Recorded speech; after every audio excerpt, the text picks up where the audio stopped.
안녕하세요. 김기현 목사입니다. 마가복음 1장 1절을 강론하도록 하겠습니다. 여러분, 씨앗이라고 그러죠. 맹아라고도 하죠. 무슨 뜻입니까? 그 작은 씨앗 속에 큰 나무가 되고 열매가 맺을 수 있는 그 모든 것이 그 작은 한 톨의 씨앗 속에 들어가 있다는 거죠. 오늘 우리가 함께 여러분들과 함께 강론할 마가복음 1장 1절은 마치 씨앗과 같습니다. 마가복음 전체가 바로 1장 1절에 담겨 있다고 해도 결코 과언이 아닙니다. 역으로 말하면 마가복음 1장 1절을 이해하면 마가복음 전체를 이해했다고 해도 될 것입니다. 그래서 이 본문은 한 절만 그래서 보려고 하는 거고요. 하나하나 단어 하나를 좀 짚어가면서 여러분들에게 설명하려고 하겠습니다. 자, 먼저요. 마가복음 1장 1절을 공식화하면 이렇게 됩니다. 바로 예수 그리스도는 하나님의 아들이고 복음이다 이라는 것입니다. 예수 그리스도가 하나님의 아들이면 복음이다 라는 것입니다. 다시 말하면 예수 그리스도가 하나님의 아들이 아니라면 복음이 아니라는 것이죠. 또는 예수 그리스도가 아닌 다른 무엇이 하나님의 아들이 된다면 그것 또한 복음이 아니라는 것입니다. 그러니까 여기에 예수 그리스도가 아닌 다른 것을 넣을 수가 있고요. 여기도 다른 것을 넣을 수가 있겠습니다. 자, 그렇다면 예수 그리스도가 누구일 때 복음이냐면 바로 하나님의 아들일 때 복음이다라는 사실에 우리는 주목해야 합니다. 그렇다면 이 하나님의 아들이라는 단어의 뜻이 무엇일까요? 이 단어는 구약적인 성경적 배경이 있고요. 또 하나는 사회적인 배경이 있습니다. 성경적 배경으로는요, 이 구절은 1장 11절에 곧 나오게 될 텐데요. 바로 시편 2편입니다. 특별히 2편 7절에 나와 있는 말씀인데요. 왕으로 즉위하는 대관식 때 불렀던 시편인데 바로 예수 하나님의 아들이라는 말은 너는 내가 사랑하는 아들이라 내가 너를 낳았다 할 때 바로 그 구절입니다. 그러니까 예수가 하나님의 아들이라는 말은 시편 2편에서 예언했던 그 왕, 바로 그 메시아 그리스도가 예수다라는 뜻이고요. 또 한편으로 이 말은 사회적 배경을 갖고 있습니다. 바로 뭐냐면 로마 제국이라는 사회적 정치적 배경을 갖고 있습니다. 무슨 말이냐면요. 예수님 당시 그리고 마가가 복음서를 기록할 당시에 하나님의 아들이라는 단어는 아무에게나 붙일 수 있는 단어가 아닙니다. 이 단어는 오직 한 사람만 사용할 수 있는 단어고 호칭이었습니다. 그게 누구냐면 바로 로마 황제입니다. 로마 황제는 하나님의 아들, 천자였던 거죠. 신의 아들이고 하늘의 아들입니다. 그렇기 때문에 로마 황제에게 특별하게 주어지는 칭호인 하나님의 아들을 바로 예수 그리스도에게 사용했다라는 것입니다. 그래서 아까 제가 서두에 말씀드렸죠. 예수 그리스도가 하나님의 아들일 때 복음이라고요. 그렇다면 예수 그리스도가 아닌 다른 것이 하나님의 아들일 때 다시 말하면 로마 황제가 하나님의 아들이 되면은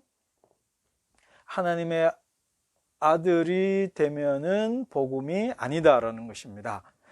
그러니까 마가복음에서는 일관되게 왜 예수 그리스도가 하나님의 아들인지, 두 번째, 왜 로마 황제적 방식의 하나님의 아들이 왕이 되면 복음이 아닌지를 계속 투쟁하고 갈등하고 대립하면서 풀어져 나갑니다. 힌트를 드릴까요?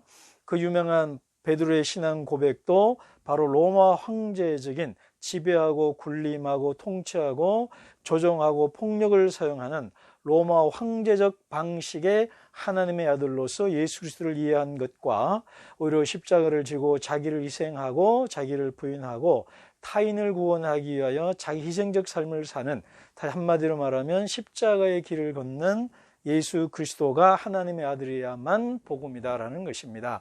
이 두 가지가 마가복음을 일관되게 흐르는 갈등하고 대립하면서 참된 예수 그리스도가 어떤 분이신지를 우리에게 보여주는 것입니다. 그렇기 때문에 예수 그리스도가 하나님의 아들이다, 이것이 1장 1절에 명토바가 나와 있고요. 이 구절을 이해하면 제가 마가복음 전부를 이해한다고 했던 것입니다. 자, 그러면 예수 그리스도가 하나님의 아들이라고 그랬고, 이거는 구약 성경에 예언됐던 그 메시아이신 하나님의 아들 왕이신 예수. 두 번째, 로마 제국의 황제와 다른 왕으로서의 예수 그리스도. 오늘 마가복음은 그 왕이신 예수님, 로마 황제와는 다른 길을 걷는, 십자가의 길을 걷는 왕으로서의 예수님의 이야기다라는 것이 바로 1장 1절에 나타난 마가복음 이해입니다.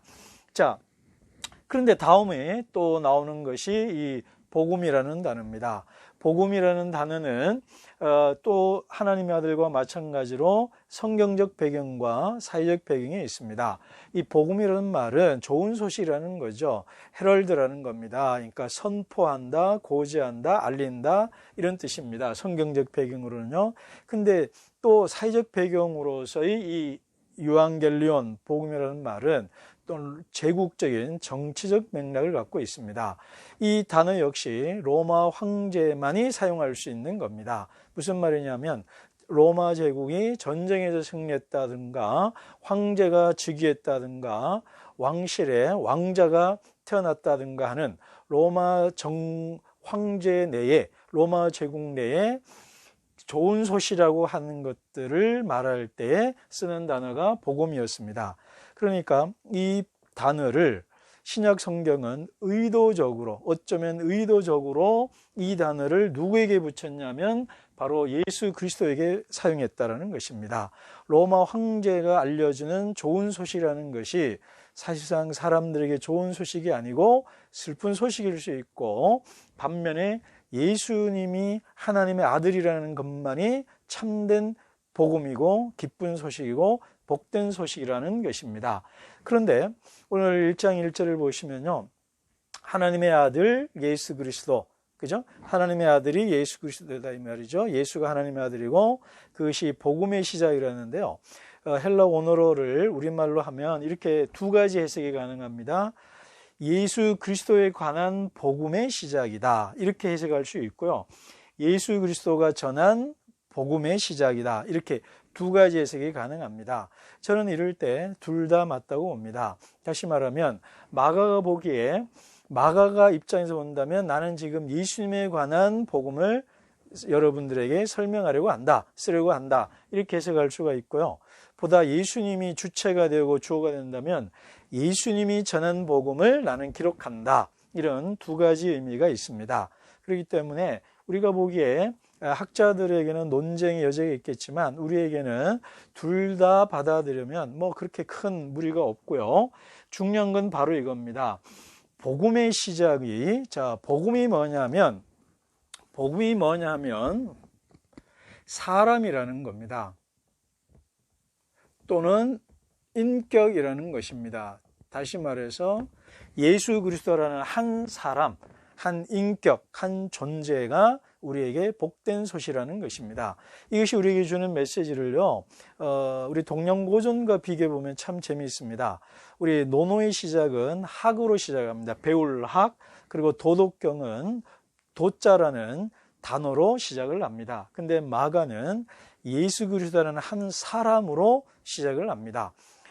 배울 학자와 그리고 길도자가 구체적인 의미도 있지만 추상적이고 보편적인 의미이고 인간이 아닌 다른 것과 관련된 것이라면 마가복음은 한 사람, 한 사람의 걸었던 길, 한 사람이 어떻게 살았는지에 대한 이야기라는 것입니다. 그렇기 때문에 마가복음은 하나님의 아들에 관한 얘기이기도 하지만 바로 한 사람 예수 그리스도의 삶이 어땠는지를 말해주는 것이고, 우리가 인간으로서, 사람으로서 이 세상을 어떻게 살아가야 되는지에 관한 이야기다라는 것입니다. 그러므로 마가복음은 어떤 책이냐고요? 하나님의 아들에 대한, 하나님의 아들로서 예수님의 이야기. 두 번째, 사람의 아들로 이 땅에 오셔서 살았던 우리와 똑같은 한 사람 예수의 이야기이고, 그러므로 이 마가복음에 나타난 예수의 이야기는 바로 저와 여러분의 이야기라는 것입니다. 자, 이제 마지막 한 단어가 남았습니다. 하나님의 아들이신 예수 그리스도가 복음이고 그 복음이 시작되었다는 것입니다. 이 시작이라는 단어는 이 헬라어로 아르케라고 그럽니다. 아르케. 그래서 이거는 두 가지 의미가 있는데요. 첫째는 말 그대로 시작하다라는 겁니다. 또한 기원, 시초 뭐 이런 뜻이 있고요. 두 번째는 근원이라는 의미도 있습니다. 본질. 그래서 아르케, 이 세상의 만물의 시초와 기원과 본질이 뭐냐, 가장 핵심적인 게 뭐냐라는 것입니다. 그렇기 때문에 바로 예수 그리스도가 하나님의 아들이라는 이 신앙 인식이 우리들의 삶의 새로운 시작이 되고 삶을 삶되게 하는 것, 신앙을 신앙되게 하는 것이 바로 이 마가복음이라는 것입니다. 그러므로 우리가 마가복음을 읽을 때 우리들의 새로운 신앙의 시작, 새로운 삶의 시작을 열어주는 책으로 이해하고 그런 마음가짐으로 그런 기대감을 갖고 마가복음을 읽어야 하겠습니다. 자, 마지막 정리하도록 하겠습니다. 마가복음의 핵심을 정리한다면 바로 뭐라고요?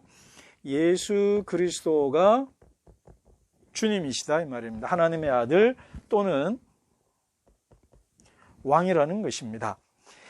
예수 그리스도가 우리 인생의 주님이요 이 나라와 하나님 나라의 왕이라는 것을 인정할 때에 그 개인과 그 공동체가 복음, 기쁜 소식, 행복한 소식이 전해질 수 있다는 것입니다. 저는 오늘 여러분들에게 묻고 싶습니다. 여러분의 삶의 주인은 누구이십니까?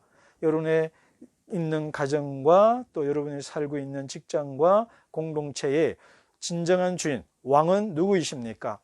예수 그리스도가 여러분의 삶의 주인이시라면 그곳에 복음이 있고 예수 그리스도가 아닌 다른 것, 사람이라든가 돈이라든가 권력이라든가 지위라든가 아파트가 여러분의 삶의 가장 중심에 다리를 틀고 있다면 그것은 바로 기쁜 소식이 아니라 슬픈 소식이 울려 퍼질 것입니다. 다시 묻습니다. 여러분의 삶의 주인은 누구이십니까? 마가복음을 통해서 여러분의 삶의 주인이 바로 예수 그리스도라는 사실을 깨닫기를 바라고 그리고 그것이 지적인 깨달음만이 아니라 신앙 고백으로 마가복음 15장에 나타난 이방인 백부장의 고백처럼 저는 진실로 하나님의 아들이라는 고백이 저와 여러분의 고백이 되기를 주님의 이름으로 축복합니다.